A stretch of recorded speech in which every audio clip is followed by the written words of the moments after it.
안녕하세요, 뉴스반장입니다. 문 후보께 묻겠습니다. 제가 갑철수입니까? 안철수입니까? 제가 MB의 아바타입니까? 갑철수, MB 아바타, 그가 다시 돌아옵니다. 개가 뭘 끊지 안철수가 어떻게 선거를 모른 척 지나칠 수 있을까요? 그의 서울시장 출마 선언은 철새의 귀환이자 고양이가 생선 가게를 그냥 못 지나치는 현상인 겁니다. 왜 안 되는 줄 알면서 항상 이런 선택을 할까요? 그건 우리가 로또를 사는 것과 비슷한 심경이 아닐까 생각되는데요. 그는 서울시장 선거에 낙선하면 또 대통령 선거에도 출마할 겁니다. 반드시.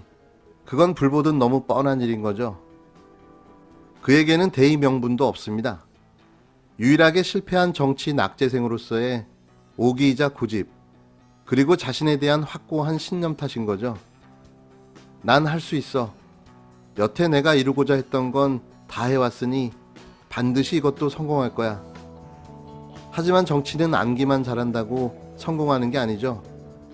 사람의 마음을 사로잡아야 하고 대의 명분, 그리고 시대 정신을 아우르는 자신만의 철학도 있어야 하는데요. 과연 그가 그런 걸 갖고 있을까요? 지난 4.15 총선 이후 한국을 떠났어야 하는데 잘 버텨왔죠. 그거 하나는 인정합니다. 그러면 뭐합니까? 매일 문모닝을 외치며 하나마나한 비판, 있는지 없는지도 모를 존재감, 왜 정치를 하는지 알 수 없는 행보는 그가 이미 낡은 정치를 하고 있다는 걸 온몸으로 보여주고 있는데요. 사실 윤석열 다음으로 보고 싶지 않은 인물이 안철수죠. 이번 서울시장 출마를 하는 건 본인 마음이겠지만 이거 하나만은 약속해줬으면 합니다. 서울시장에 낙선하면 정계 은퇴하겠다고 말이죠. 더 이상 한국 정치의 수준을 떨어뜨리는 초등학생 정치는 보고 싶지 않습니다. 대선 직행을 고집해오던 안철수 국민의당 대표가 서울시장 출마를 결심했답니다. 대선 주자로 꼽혀왔던 안 대표의 출마로 인해 2022년 대선 전초전격으로 주목받아온 내년 4.7 서울시장 보궐선거가 더욱 관심을 받게 됐습니다. 19일 국민의당 관계자 등에 따르면 안철수는 20일 오전 11시 기자회견을 열고 서울시장 출마를 공식 선언할 예정인데요. 안 대표는 이날 당직자에게 보낸 문자 메시지에서 고심 끝에 내년 4월 서울시장 보궐선거에 출마를 결심했다고 밝혔습니다. 이게 이렇게 어수선을 떨 일인가 싶은데요. 사실 나오든지 말든지 관심 있는 사람이 정치권 사람 말고 또 누가 있을까요? 항상 오바입니다, 오바. 안 대표는 지난 2011년 서울시장 보궐선거 당시 박원순 변호사에게 서울시장 후보를 양보한 이후 10년 만에 내년 4.7 서울시장 보궐선거에 나서는 건데요. 안 대표는 그동안 많은 분이 출마를 요청해 오셨지만 한국 정치의 변화와 중도 실용 정치 실현을 위해 대선에 집중하겠다는 입장을 견지해 왔다며, 그렇지만 문재인 정권의 폭주를 내년 서울시장 보궐선거에서 저지하지 않으면 안 된다는 간절한 말씀들이 있었다고 전했습니다. 또 박원순 전 서울시장에게 후보를 양보했던 제가 결자 해제해서 서울시정을 혁신하고 정권 교체의 교두부를 확보해달라는 거듭된 요구를 더 외면할 수는 없었다며, 문재인 정권 3년 반, 나라도 절제절명, 민생도 절제절명, 야권도 절제절명인 상황에서 반드시 승리의 정권의 독주를 저지하고 실정을 바로잡겠다고 강조했는데요. 안 대표는 끝으로 나라와 야권 전체에 혁신과 희망의 기운을 불어넣겠다며 출마 선언 후 다시 연락을 드리겠다고 덧붙였습니다. 안 되는 줄 알면서 왜 이러는 걸까요? 이런 대의 명분으로 서울시장 당선이 가능할까요? 안철수는 자신의 절제절명의 위기를 만들고 있는데요. 이게 제발 마지막이었으면 합니다. 안철수의 출마 소식에 김종인 국힘당 비대위원장은 여러 출마자 중 한 명일 뿐이라며 큰 의미를 두지 않는 모습인데요. 안 대표가 출마한다는 소식을 알지 못했다며 우리 당에도 출마하겠다는 사람이 5명이나 되는데 안 대표도 서울시장에 출마하겠다는 사람 중 1명이라고 생각한다고 평가절하했습니다.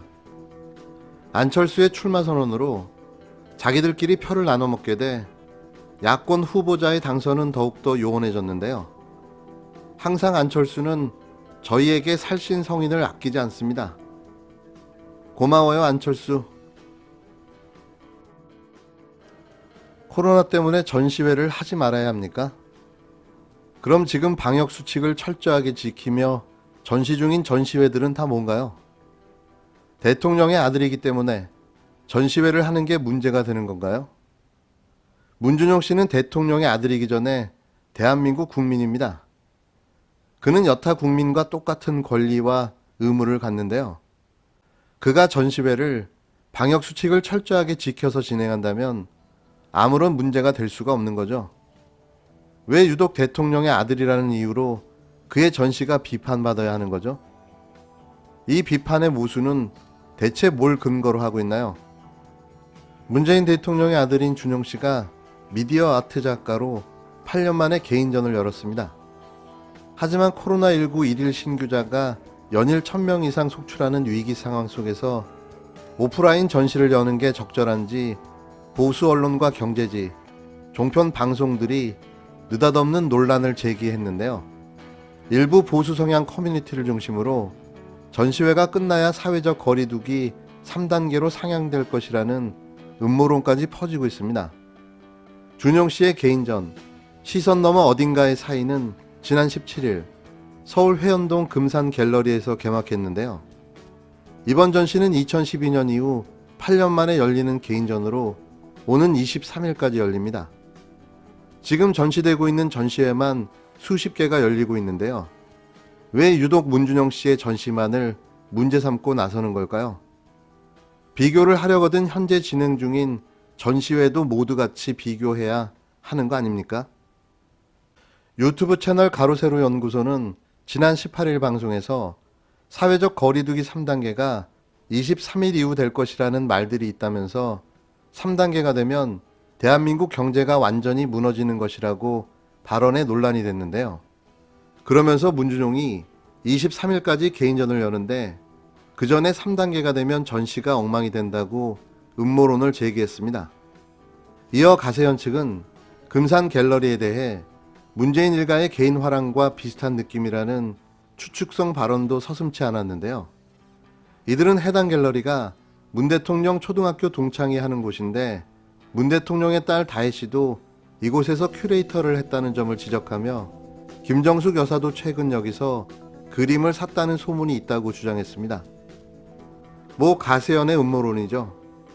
확인 안 된 내용을 마치 사실처럼 떠들어대고 있는데요. 문준용 씨는 꼭 고소해 주시기 바랍니다. 이런 어처구니 없는 가짜 뉴스와 허위 사실을 언제까지 듣고만 있어야 합니까? 징벌적 손해배상제가 하루빨리 입법화되었으면 합니다. 그래야 이런 자들이 침묵하겠죠.